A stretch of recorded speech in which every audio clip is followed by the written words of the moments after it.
جو چیز لا علاج ہے اسے برداشت کرنا. گویا کہ یہاں جو اصل شے ہوگی کہ دنیاوی آفات، عرضی و سماوی آفات، ناگہانی آفات، ناگہانی مصیبتیں، ان کے ضمن میں ہمیں ایسی شے کی ضرورت ہے جو ہمارے اندر برداشت پیدا کر دے، اس کو جھیلنا آسان بنا دے، ہم اس کی وجہ سے بجھ کر نہ رہ جائیں، ہماری ہمتیں جواب نہ دے جائیں، ہمارا ارادہ ختم نہ ہو جائے، ہمارا حوصلہ پست نہ ہو جائے، بلکہ برداشت ہو، جھیلنا ہو، تحمل ہو. ابھی بھٹر صاحب کہہ رہے تھے اللہ تعالیٰ ذرا سا متحمل ہے. میں نے کہا یہ بہت غلط بات کہہ رہے ہیں، اللہ بہت متحمل ہے. وہ ذرا سا تو یوں سمجھیے کہ ان کے کہنے کے انداز میں یہ بات آ گئی، ذرا سا رحیم بھی ہے. نہیں، وہ بہت رحیم ہے، بہت متحمل ہے، بہت حلیم ہے. لیکن یہ کہ ہمیں یہ جو آفات سماویہ اور عرضیاں ہیں جو ہمارے اوپر آ جاتی ہیں اللہ کی طرف سے، ان کے ضمن میں ذہنی ایک ایٹیچیوڈ پیدا ہو جائے، سوچ کا ایک خاص رخ بن جائے، انسان کے احساسات ایک خاص طرف پر ڈھل جائیں، تو پھر ان کو برداشت کرنا آسان ہو جاتا ہے. بہرحال جو میں نے عرض کیا تھا کہ دکھ جس سے انسان متاثر ہوتا ہے، اس کی ایک قسم وہ ہے کہ جو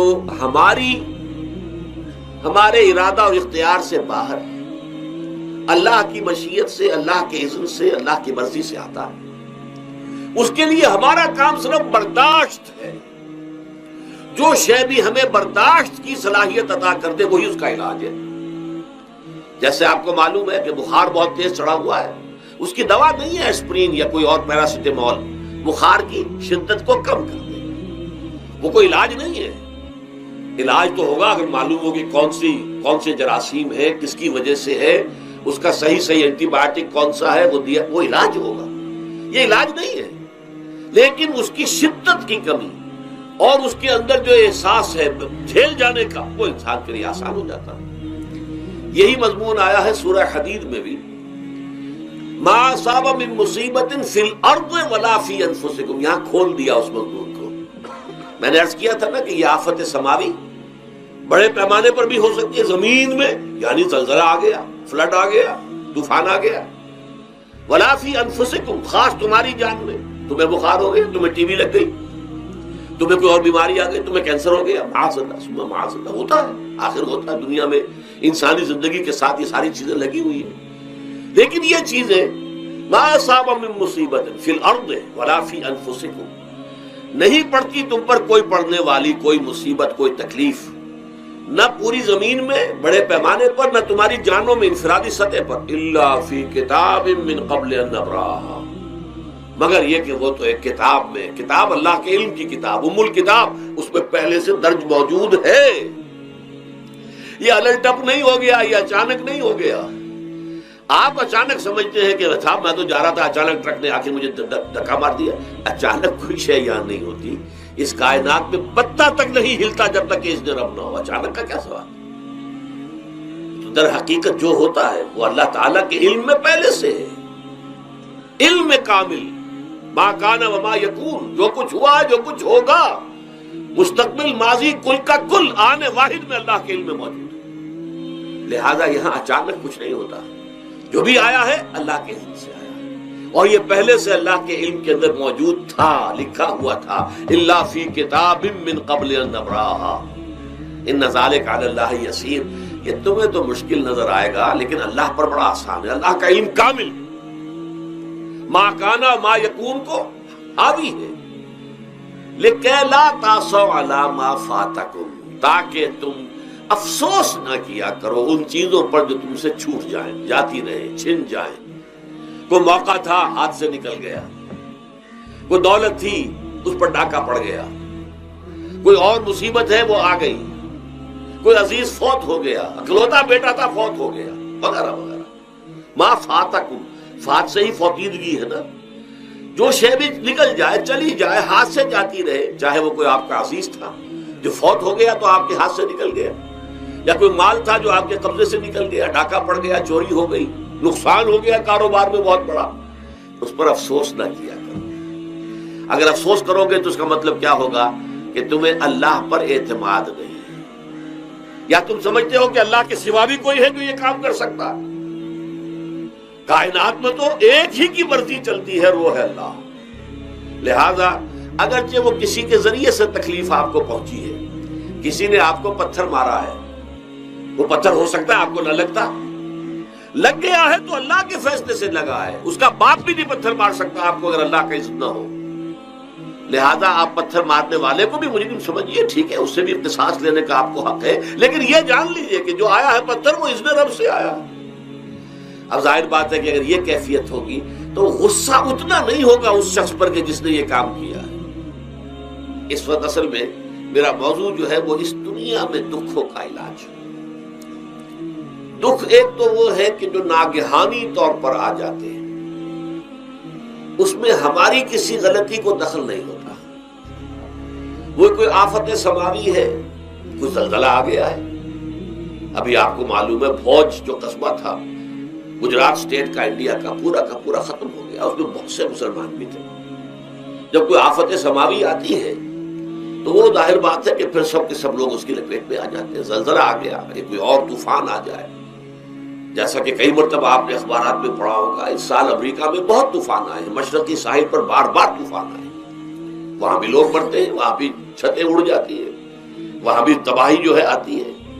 تو اس حوالے سے ایک تو ہے وہ ناگہانی آفات، آفت ارضی ہو یا آفت سماوی ہو، زلزلہ ہے یا آفت ارضی ہے، طوفان آ گیا، کوئی سائیکلون آ گیا یا آفت سماوی ہے، یا کوئی آسمان سے بڑا سا پتھر آ جائے۔ آپ کبھی کبھی اخبارات میں پڑھتے ہوں گے کہ ایک بڑی چٹان پاس سے گزر گئی، بہت بڑی خلائی چٹان جو ہے زمین کے قریب سے ہو کر گزر گئی، زمین بچ گئی، ورنہ اگر وہ زمین سے ٹکرا جاتی تو نہ معلوم کتنا بڑا یہاں پر تباہی کا معاملہ ہوتا۔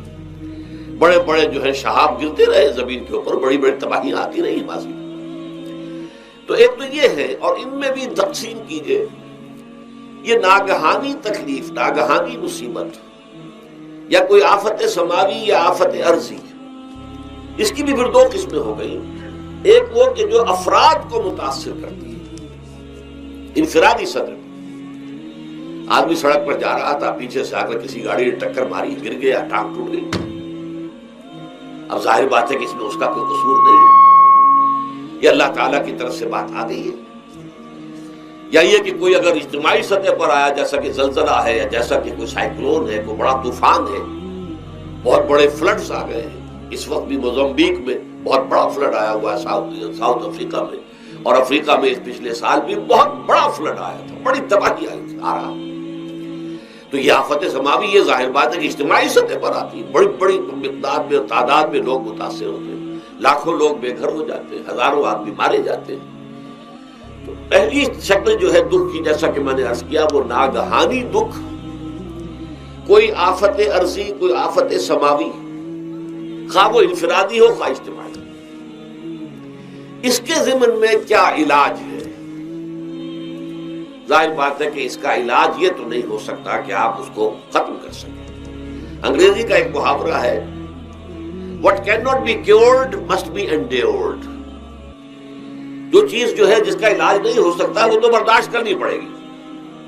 بعض بیماریاں بھی ایسی ہیں، ڈائبٹیز ہو گئی ہے، شوگر کا مرض ہو گیا، ڈاکٹر آپ کو بتائے گا کہ بھائی اب یہ مرض جائے گا نہیں، اب آپ کو اس مرض کے ساتھ ہی اپنے آپ کو ایڈجسٹ کر کے اپنی غذا وغیرہ اس کے مطابق طے کر لیجئے، ورنہ یہ کہ یہ نہ سمجھیے کہ یہ مرض چلا جائے گا۔ تو what cannot be cured must be endured۔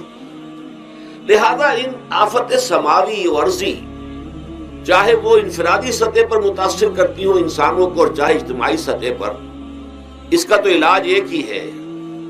عربی میں بھی ایک محاورہ یہ ہے کہ کسی نے پوچھا تھا کہ بچھو کے کاٹے کا کیا علاج ہے؟ البکاء الی الصباح، رات کو اگر کاٹا ہے کسی بچھو نے تو روتے رہو صبح تک، یہ علاج ہے، اس کا اور کوئی علاج ہے ہی نہیں۔ تو جو چیز لا علاج ہے اسے برداشت کرنا، گویا کہ یہاں جو اصل شے ہوگی کہ دنیاوی آفات، ارضی و سماوی آفات، ناگہانی آفات، ناگہانی مصیبتیں، ان کے ضمن میں ہمیں ایسی شے کی ضرورت ہے جو ہمارے اندر برداشت پیدا کر دے، اس کو جھیلنا آسان بنا دے، ہم اس کی وجہ سے بجھ کر نہ رہ جائیں، ہماری ہمتیں جواب نہ دے جائیں، ہمارا ارادہ ختم نہ ہو جائے، ہمارا حوصلہ پست نہ ہو جائے، بلکہ برداشت ہو، جھیلنا ہو، تحمل ہو۔ ابھی بھٹر صاحب کہہ رہے تھے اللہ تعالیٰ ذرا سا متحمل ہے. میں نے کہا یہ بہت غلط بات کہہ رہے، اللہ بہت متحمل ہے. وہ ذرا سا تو یوں سمجھیے کہ ان کے کہنے کے انداز میں یہ بات آ گئی، ذرا سا رحیم بھی ہے. نہیں، وہ بہت رحیم ہے، بہت متحمل ہے، بہت حلیم ہے. لیکن یہ کہ ہمیں یہ جو آفات سماویہ اور ارضیہ ہیں جو ہمارے اوپر آ جاتی ہیں اللہ کی طرف سے، ان کے ضمن میں ذہنی ایک ایٹیچیوڈ پیدا ہو جائے، سوچ کا ایک خاص رخ بن جائے، انسان کے احساسات ایک خاص طرف پر ڈھل جائیں، تو پھر ان کو برداشت کرنا آسان ہو جاتا ہے. اور وہ کیا ہے؟ وہ ہمارے ایمان کا لازمی تقاضا ہے. ایمان ہمیں یہ بتاتا ہے کہ کوئی مصیبت زمین میں آتی ہے نہ تمہاری جانوں پر آتی ہے بغیر اذن رب. جو کچھ آ رہا ہے اللہ تعالیٰ کے فیصلے سے آیا ہے. یہ کوئی اندھا بہرا مادہ نہیں ہے، یہ کوئی اندھا بھینسا نہیں ہے کہ اس نے آ کے آپ کو ٹکر مار دی ہے. نہیں، یہ تو سمیع و بصیر، علیم و خبیر اللہ اور حکیم اور قدیر اللہ کا فیصلہ ہے. لہذا یہ من جانب اللہ ہے، اس کو تم سمجھو کہ اللہ تعالیٰ کی طرف سے ہے. اور جب اللہ کی طرف سے ہے تو سورہ آل عمران میں فرمایا بیدہ الخیر، اس کے ہاتھ میں تو خیر ہی خیر ہے. یعنی بظاہر تمہیں محسوس ہوتا بھی ہو کہ یہ میرے لیے تکلیف دہ بات آ گئی ہے، تو اس کو یوں سمجھو کہ اس کا نتیجہ جو میرے حق میں نکلے گا وہ خیر ہوگا.